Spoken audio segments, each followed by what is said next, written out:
all of these things that are now considered perimenopausal and hormone markers and all of these things. Yeah. How does our food affect those hormone levels in our body? Oh, it affects our hormone levels so much, but most of us don't realize it because we haven't been taught it. But when we are consuming animal products that are full of hormones, right? When we're consuming additives, when we're taking drugs and things that have hormones in them, it affects us. When we're overweight, we produce more estrogen, right? And so now we have a higher estrogen load in our body. So there are so many things that affects our hormone levels, including stress. And so all of these things can cause a hormonal imbalance, and we don't realize it. And we try and manipulate things on the outside, or we try everything but taking out our favorite foods, right? Because Yeah. the thought of going without feels like deprivation and it feels too hard. But one of the most powerful things that can happen on a whole food plant-based diet is your hormones get balanced, especially when you pair that with doing the additional lifestyle work, like eliminating, not just managing chronic stress. All of those things can bring the body back in balance. I want you to go back. Yes. Because you really speak to this in your program about eliminating stress. Yes. And oftentimes we are learning techniques on how to manage the stress. How do we eliminate the stress from our lives? That's it right there. So first things first, it always starts with a belief. And the belief that I want everyone to adopt that's listening to this and dealing with high amounts of stress is that all stress is not meant to be managed. Some stress is meant to be eliminated. So acute stress, that short-term stress that's purposeful, for example, that is the type of stress that we can expect to experience for our entire lives. No one's life is going to be stress-free. Yeah. But chronic stress, the long-term stress that's not linked to purpose, that's not meaningful, that causes you to lay in bed at night, look at the ceiling and wonder how the heck you're going to get out of this, that type of stress kills. And so the first thing is to understand that we have to move from a management approach to an elimination approach.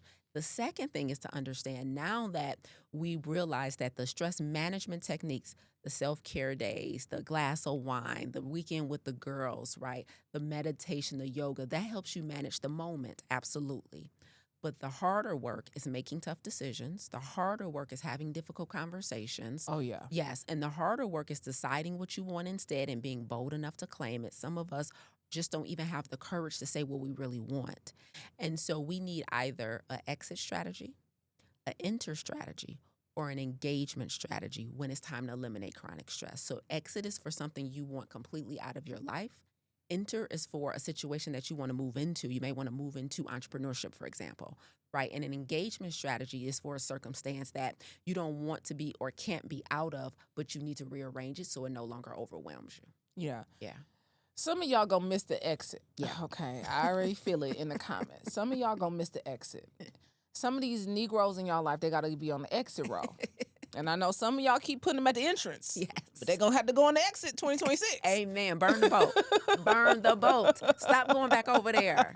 What are you doing? Yeah. But we have so many, I'm afraid to be alone, or I'm Ooh. afraid how this will affect my children, or I'm afraid I won't be able to sell my own products if I work for myself. So I should just stay in this safe job working for someone else. And so all of these stories, because acute stress graduates to chronic stress when it stops being about the circumstance and it starts being about your perception of your circumstance, right? The perception of your circumstance. That's what causes chronic stress, 100%. So that's the story we're telling ourselves. Absolutely.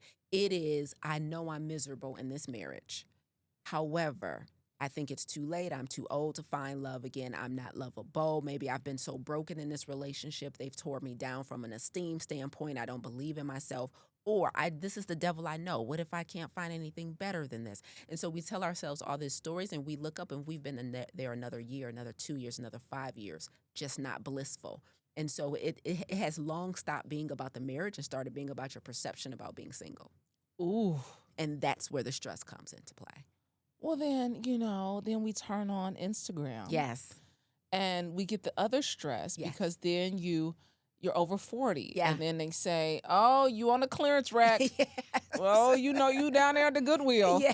You know, You set in your ways. don't nobody want nobody. Oh, listen, we Uh-uh. got Kevin Gates who did a whole rant about him having this young girlfriend. Mm. And why would anybody want anything old? Yes. And I think that also plays It plays into the huge- perception. Absolutely. Yeah. And that's why, and Brandi, you heard me say this recently, everybody needs a possibility model. Let me tell you something. There are healthy, thriving men and women over 40, over 50 who are dating. The dating pool is not too small. Over 60, And listen, 70. finding love listen, again, Yeah. you know, finding themselves again. It starts with healing yourself first.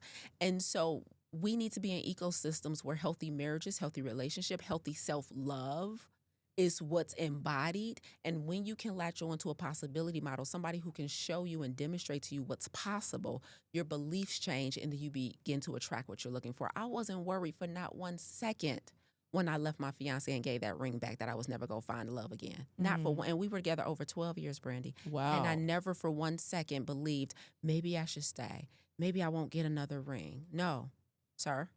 Yeah. Good day. You are on the exit. You're in the exit plan. That's it. Yeah. That's it. This is not a revolving door.